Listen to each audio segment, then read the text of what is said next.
KC general ಆಸ್ಪತ್ರೆಯಲ್ಲಿ ಹೆರಿಗೆ, ವಾಣಿ ವಿಲಾಸ್ ಆಸ್ಪತ್ರೆಯಲ್ಲಿ ಬಾಣಂತಿ ಸಾವು. ಹೆರಿಗೆ ಮಾಡಿಸಿದ ವೈದ್ಯೆ ಡಾಕ್ಟರ್ ನಾಗಮಣಿ ಕಣ್ಣೀರು. ಹೆರಿಗೆ ಮಾಡಿಸುವ ಸಂದರ್ಭದಲ್ಲಿ ಆಗಿದ್ದೇನು, ಬಾಣಂತಿಯ ಸಾವಿಗೆ ಅಸಲಿ ಕಾರಣವೇನು?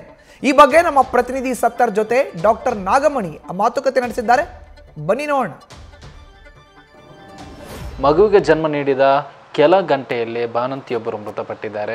ನಗರದ ಕೆಸಿ ಜನರಲ್ ಆಸ್ಪತ್ರೆಯಲ್ಲಿ ಅವರಿಗೆ ಡೆಲಿವರಿ ಆಗಿತ್ತು. ಅದಾದ ನಂತರ ಹೆವಿ ರಕ್ತಸ್ರಾವದಂತಹ ಪರಿಣಾಮ ಅವರನ್ನು ವಾಣಿ ವಿಲಾಸ ಆಸ್ಪತ್ರೆಗೆ ಶಿಫ್ಟ್ ಮಾಡಲಾಗಿತ್ತು. ಬಟ್ ದುರಾದೃಷ್ಟ ಅನ್ನುವಂತೆ ಅವರಿದೀಗ ಚಿಕಿತ್ಸೆ ಫಲಕಾರಿಯಾಗಿದೆ, ಮೃತಪಟ್ಟಿರುವಂಥದ್ದು. ನಮ್ಮ ಜೊತೆ ಅವ್ರಿಗೆ ಹೆರಿಗೆ ಮಾಡಿಸಿದಂತಹ ವೈದ್ಯರಿದ್ದಾರೆ, ಡಾಕ್ಟರ್ ಇದೆ, ಅವ್ರನ್ನ ಮಾತನಾಡ್ಸ್ಕೊಂಡು ಹೋಗ್ತೀನಿ.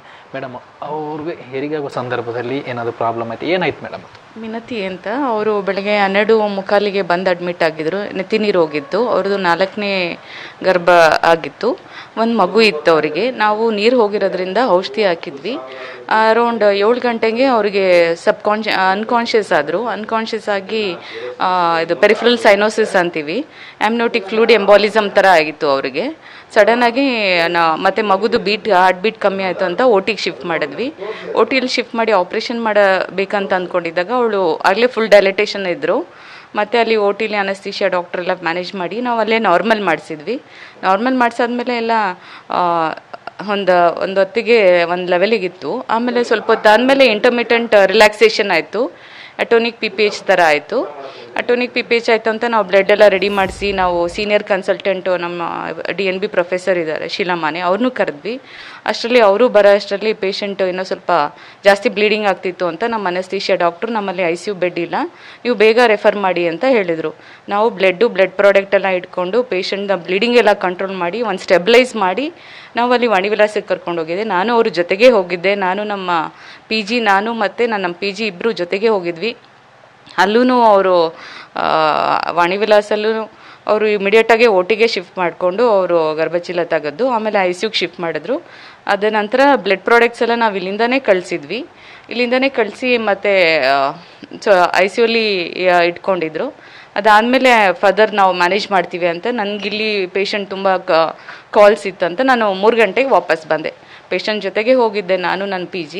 ಅವರು OT ಆಗೋವರೆಗೂ ಇದ್ದೆ. ಸ್ಟೇಬಲ್ ಆಗಿದ್ದಾಳೆ. ಈಗ OTಗೆ ICUಗೆ ಶಿಫ್ಟ್ ಮಾಡ್ತಿದ್ವಿ.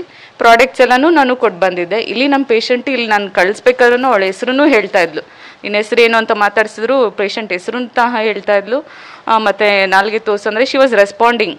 ಅಷ್ಟು ಇಲ್ಲಿ ಅಂಥ ರಕ್ತಸ್ರಾವ ಏನೂ ಆಗಿರಲಿಲ್ಲ. ಅರೌಂಡ್ 1000 ml ಬ್ಲಡ್ ಲಾಸ್ ಆಗಿತ್ತು ಅಷ್ಟೇ. ಅಷ್ಟರಲ್ಲಿ ನಾವು ಬ್ಲಡ್ಡನ್ನು ಅರೇಂಜ್ ಮಾಡ್ಕೊಂಡಿದ್ವಿ. ನಾವು ಇಲ್ಲೇ ಮ್ಯಾನೇಜ್ ಮಾಡೋಣ ಅಷ್ಟರಲ್ಲಿ ನಮ್ಮ ಅನಸ್ತೀಶಿಯಾ ಡಾಕ್ಟರ್ ಅರೇಣಿ ICUದು ನಮಗೆ ಇಲ್ಲಿ ಬೆಡ್ ಇಲ್ಲ, ಎಲ್ಲ ಬೆಡ್ ಫುಲ್ ಆಗಿದೆ, ನೀವು ಬೆಟರ್ ಅಲ್ಲೇ ಕರ್ಕೊಂಡು ಹೋದ್ರೆ ಅಂತ ಹೇಳಿದ್ರು. ಅದಕ್ಕೆ ನಾನು ಚಾನ್ಸ್ ತೊಗೊಳ್ದೆ, ನಾನೇ ಜೊತೆಗೆ ಹೋಗಿ ಅಲ್ಲಿ OT ಆಗೋವರೆಗೂ ಇದ್ದು ಮತ್ತೆ ವಾಪಸ್ ನಾ ಬಂದಿದ್ದು. ಮೇಡಮ್, ಅದೇ ಅವ್ರನ್ನ ಉಳಿಸೋಕೆ ನೀವು ಕೂಡ ಕಡೆ ತನಕ ಹೋರಾಟ ಮಾಡ್ತೀರಿ. ನೀವೇ ಖುದ್ದು ವಾಣಿ ವಿಲಾಸ ಆಸ್ಪತ್ರೆ ಕೂಡ ಹೋಗಿದ್ದೀರಿ. ಈಗ ನೀವು ಕೂಡ ಕಣ್ಣೀರು ಹಾಕ್ತಿದ್ದೀರಿ ಮೇಡಮ್. ಹೌದು, ಇದು ಆಮ್ನಿಯೋಟಿಕ್ ಫ್ಲೂಯಿಡ್ ಎಂಬೋಲಿಸಮ್ ಅಂದರೆ ನಾವು ಯಾರೂ ಏನೂ ಮಾಡೋಕ್ಕಾಗಲ್ಲ. ಅವಳಿಲ್ಲಿ ಅನ್ಕಾನ್ಷಿಯಸ್ ಆದಾಗಲೇ ನಾವು ಏನೋ ಒಂದು ಸಸ್ಪೆಕ್ಟ್ ಮಾಡಬೇಕಿತ್ತು. ಆಮ್ನಿಯೋಟಿಕ್ ಫ್ಲೂಯಿಡ್ ಎಂಬೋಲಿಸಮ್ ಅಂತ ಅನಿಸ್ತು. ಬಟ್ ಆಮೇಲೆ ಡೆಲಿವರಿ ಮಾಡಾದ್ಮೇಲೆ ಅದು ಆಮ್ನಿಯೋಟಿಕ್ ಫ್ಲೂಯಿಡ್ ಎಂಬೋಲಿಸಮಿಂದ DIC ಆಗೋ ಚಾನ್ಸಸ್ ತುಂಬ ಇರುತ್ತೆ. ಆಮ್ನಿಯೋಟಿಕ್ ಫ್ಲೂಯಿಡ್ ಎಂಬೋಲಿಸಮ್ ಅಂದರೆ ಅದು ಮಗು ಸುತ್ತ ನೀರಿರೋದು ಸರ್ಕ್ಯುಲೇಷನ್ಗೆ ಎಂಟ್ರಿ ಆಗುತ್ತೆ. ಸರ್ಕ್ಯುಲೇಷನ್ಗೆ ಎಂಟ್ರಿ ಆದ ತಕ್ಷಣ ಅದು ಲಂಗ್ಸ್ಗೆ ಹೋಗಿ ಲಂಗ್ಸ್ಗೆ ಹೋಗೋ ಚಾನ್ಸಸ್ ಒಂಥರ ಇರುತ್ತೆ. ಇನ್ನೊಂದು ಥರ DIC ಆಗೋ ಚಾನ್ಸಸ್ ಇರುತ್ತೆ, ಅಂದರೆ ರಕ್ತ ಹೆಪ್ಪಗಟ್ಟದೇ ಇರೋ ಚಾನ್ಸಸ್ಸು ಇರುತ್ತೆ. ಅದರಿಂದ ಇವಳಿಗೆ ರಕ್ತ ಹೆಪ್ಪಗಟ್ಟದೆ ಹಂಗೆ ಹೋಗ್ತಾನೇ ಇತ್ತು. ಅದು ಇವ್ರದ್ದು ಮೇನ್ ಪ್ರಾಬ್ಲಮ್.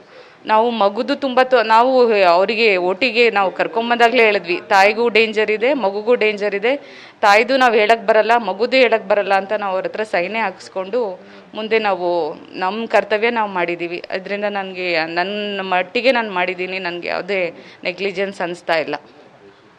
ಇವಿಷ್ಟು ವೈದ್ಯರ ಮಾತು. ಅಂದರೆ ಅವ್ರನ್ನ ಉಳಿಸಲು ಕಡೆತನಕ್ಕೂ ಕೂಡ ನಾವು ಹೋರಾಟ ಮಾಡ್ತಿದ್ವಿ. ಎಲ್ಲ ರೀತಿಯ ಪ್ರಯತ್ನ ಕೂಡ ನಮ್ಮ ಕಡೆಯಿಂದ ಆಗಿದೆ. ಬಟ್ ಅದು ದುರಾದೃಷ್ಟ ಅನ್ನುವಂಗೆ ಅವರು ಇದೀಗ ಮೃತಪಟ್ಟಿರುವಂಥದ್ದು. ಕ್ಯಾಮರಾ ಪರ್ಸನ್ ಮಧು ಜೊತೆ ಸತ್ತ, news first Bengaluru. News first ನಿರ್ಭೀತಿಯಿಂದ ನಿಮ್ಮ ಪರವಾಗಿ.